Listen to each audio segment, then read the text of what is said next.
Hello friends, आज मैं आपको सिखाऊंगी संधि, वो भी बिल्कुल सिंपल ट्रिक से, और ऐसे ट्रिक जिससे आप ज़िंदगी भर दीर्घ संधि नहीं भूलेंगे। तो सबसे पहले हम सीखेंगे कि संधि किसे कहते हैं, संधि का मतलब क्या होता है और संधि कितने प्रकार की होती है।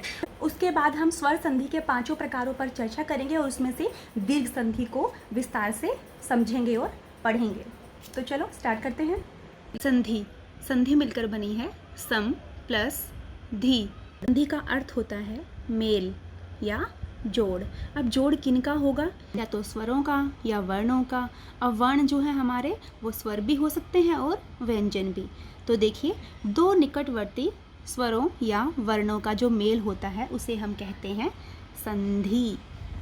और आपको ये तो पता ही होगा, जब भी कोई दो अलग अलग चीज़ें आपस में मिलती हैं, मेल होता है, जब हम कोई दो चीज़ जोड़ते हैं तो जोड़कर क्या चीज़ बनती है, कुछ नई चीज़ बनती है। उस नई चीज़ के बनने पर जो नया शब्द बनकर आता है उसमें क्या आता है, बदलाव, परिवर्तन। और इस परिवर्तन को ही हम कहते हैं संधि। तो चलिए अब हम देखते हैं कि संधि कितने प्रकार की होती है। संधि के भेद: स्वर संधि, व्यंजन संधि और विसर्ग संधि। तो आज हम चर्चा करेंगे स्वर संधि पर। स्वर संधि 5 प्रकार की होती है।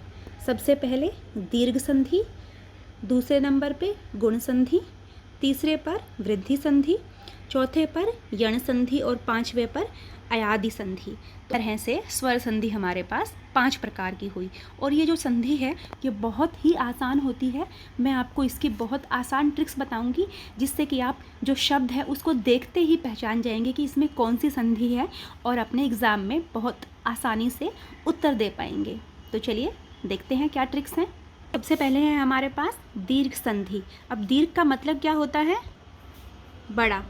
जब हम स्वरों को मिलाएंगे तो हमेशा क्या बनेगा, बड़ा स्वर। जैसे कि यदि हम अ और आ, इन दोनों में से बड़ा कौन है, आ। यदि हम इन दोनों को मिलाएंगे तो क्या बनेगा हमारे पास, आ। ऐसे ही यदि हम ई और ई इन दोनों को मिलाएंगे तो हमारे पास बड़ा क्या होगा, दोनों को मिलाकर बड़ा ई। इसलिए हमेशा याद रखना, दीर्घ का मतलब है बड़ा। ये अब आप मुझे बताइए, जब भी हम किसी छोटी चीज़ में कोई बड़ी चीज़ मिलाते हैं तो क्या बनता है, छोटा या बड़ा? ऑब्वियसली बड़ा ही बनेगा। तो स्वरों में भी ऐसा ही होगा संधि करते समय। जब हम छोटी सी तरीके से जब हम ऊ और ऊ इन दोनों को मिलाएंगे तो हमारे पास बड़ा क्या बनेगा, ऊ। तो इस तरीके से हमारे पास बना आ, ई और ऊ। इसी तरीके से हम री में यदि री मिलाते हैं, देखें यहाँ पे री पे डबल मात्रा है तो हमारे पास ओपन कर आएगा री, वो भी बड़े वाला। तो हम इसको ऐसे यहाँ पर ऐसे लगा देंगे और हमारे पास नया शब्द जो बनेगा उसमें ऐसे ये डबल मात्रा लगेगी री की। तो देखिए, आप चाहे तो अ करेंगे तो भी आ बनेगा, आ करेंगे तो भी आ, ई तो भी ई तो भी ई, ऊ तो भी बड़ा ऊ तो भी बड़ा। तो कुल मिला के कहने का मतलब ये है कि दीर्घ संधि का मतलब होता है बड़ा। तो हमेशा इसमें बड़ा ही बनेगा। और वो बड़े अक्षर क्या क्या है हमारे पास, आ, ई, ऊ और री। तो देखिए उदाहरण देखते हैं हम। सबसे पहले सूर्य प्लस में अस्त। तो जो इसका ये अंतिम वर्ण है, इसमें बोलने में क्या आ रहा है हमारे पास, अ। और यहाँ पर जो ये उत्तर पद है इसका पहला जो वर्ण है ये क्या है, अ। तो अ, तो यहाँ पर क्या बना हमारे पास, अ। और यहाँ पर अ, तो अ प्लस में अ दोनों मिलाकर क्या बन गया हमारे पास यहाँ पर, आ। कैसे, अब हमने संधि की अ प्लस में अ तो दोनों को मिला के क्या बनेगा, दीर्घ मतलब आ। तो हमारे पास क्या बन गया, आ, सूर्यास्त। तो कैसे, विद्या प्लस में अर्थी। हाँ, जो ये शब्द है विद्या, इसमें पूर्व पद के अंत में क्या है, आ, और यहाँ पर अ।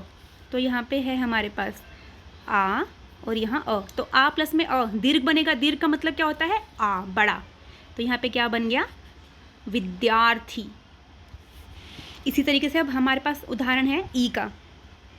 इसका जो अंतिम वर्ण है वो क्या है, ई। और यहाँ पे भी ई है, तो ई क्या बनेगा, दीर्घ। दीर्घ मतलब हमारे पास बनेगा बड़ा ई। तो देखिए यहाँ पर हमारी जो मात्राएं आ गई हैं वो कौन सी आ गई है, ई। जब भी आप संधि करते हैं तो आपको ध्यान रखना है, हमेशा आपको मात्राएं लगानी हैं। तो कपिंद्र, इसी तरीके से मही प्लस में ईश, देखिए यहाँ पर क्या है, ई और यहाँ पर ई। तो जब बड़े में बड़ा जोड़ेंगे तो क्या बनेगा, बड़ा ही बनेगा, दीर्घ बनेगा। तो महिषः, मही प्लस में ईशः, महिषः। तो यहाँ पर जब हम संधि करेंगे तो सिर्फ हम मात्राएं जोड़ेंगे, आ की मात्रा, ई की मात्रा, ऊ की मात्रा और यहाँ पर री ऐसे वाला इसकी मात्रा। तो यहाँ पर ये जो है इनमें बदलाव आएगा। तरीके से आपने देखा कि हमने अभी आ और ई के उदाहरण देखे हैं, अब हम ऊ और री के उदाहरण देखते हैं। चलिए अगली संधि है वो हम पढ़ेंगे ऊ और ऊ के बीच में। तो यहाँ पर चाहे ऊ में संधि हो, ऊ में हो, ऊ में हो, बनेगा क्या, दीर्घ। दीर्घ मतलब हमेशा बड़े ऊ की मात्रा आएगी, हमेशा। जहाँ पर भी आपको बड़े ऊ की मात्रा दिखे समझ लेना कि वो दीर्घ संधि है।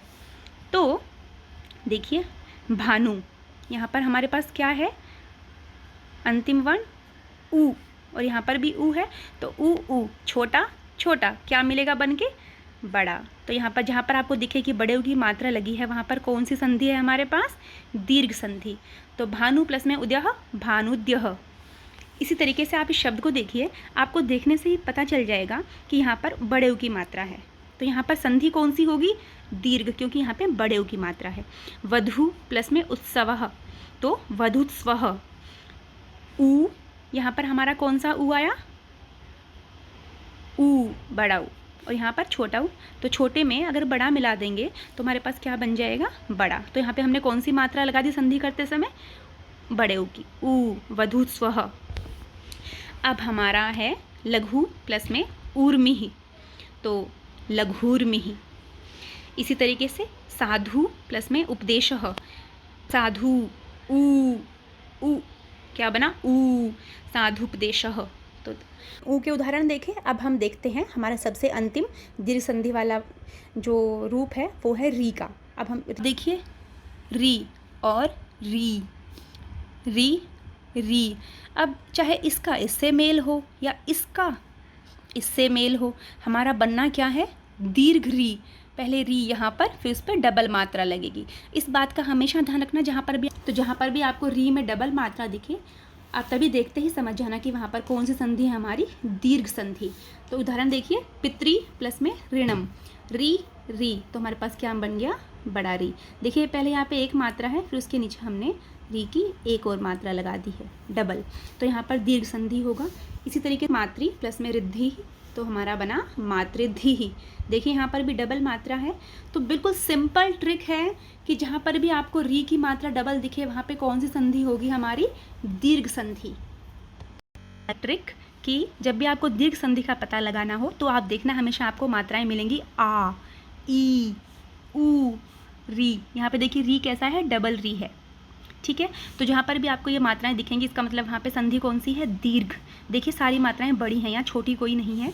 तो सबसे पहले जो हमारा वर्ड है सूर्यास्त, देखिए यहाँ पे आपको क्या नज़र आ रहा है, आ। तो जहाँ पर भी आपको आ दिखे इसका मतलब वहाँ पे क्या संधि है, दीर्घ संधि। ऐसे ही विद्यार्थी, आ की ध्वनि सुनाई दे रही है, आ की मात्रा लगी हुई है यहाँ पे सामने, तो यहाँ पे संधि कौन सी होगी, दीर्घ। ऐसे ही कपिंद्र में देखिए बड़ी ई की मात्रा है, ई, बड़ी ई, तो यहाँ संधि कौन सी है, दीर्घ, क्योंकि दीर्घ का मतलब होता है बड़ा। ऐसे ही महिष। आगे चलिए तरीके से देखिए यहाँ पे भानुद्य, भानुद्य में मात्रा कौन सी लगी है, बड़े ऊ की, तो यहाँ संधि कौन सी है, दीर्घ, क्योंकि दीर्घ का मतलब होता है बड़ा। इस तरीके से वधुस्वः, जहाँ पे आपको दिखे कि मात्रा बड़ी लगी है वहाँ पे आंख बंद करके आप लगा देंगे दीर्घ संधि। लघुर्मी, बड़े ऊ की। साधुपदेशः, साधुपदेशः, बड़े ऊ की, तो यहाँ पे दीर्घ संधि। पितृणम, यहाँ पे री डबल लगा है तो यहाँ पे संधि कौन सी है, दीर्घ संधि। इस तरीके से मातृद्धि में देखिए डबल री है, और यहाँ पे संधि कौन सी होगी, दीर्घ। तो ये कुछ शब्द हैं, कुछ मात्राएं हैं, बिल्कुल बड़ी बड़ी मात्राएं हैं सारी। इन सबको आपको देख के फटाफट समझ में आएगा कि यहाँ पे हमारी संधि दीर्घ है। तो उम्मीद करती हूँ कि आपको ये दीर्घ संधि जो है बहुत अच्छे से समझ में आ गई होगी। और यदि आपको इससे कुछ सीखने को मिला, समझ में आया, तो इस वीडियो को लाइक करना और मेरे चैनल को सब्सक्राइब करना मत भूलना। तो जल्दी से अभी कर दीजिए सब्सक्राइब। तो मिलते हैं अगली वीडियो में दीर्घ संधि के अन्य भेदों के साथ।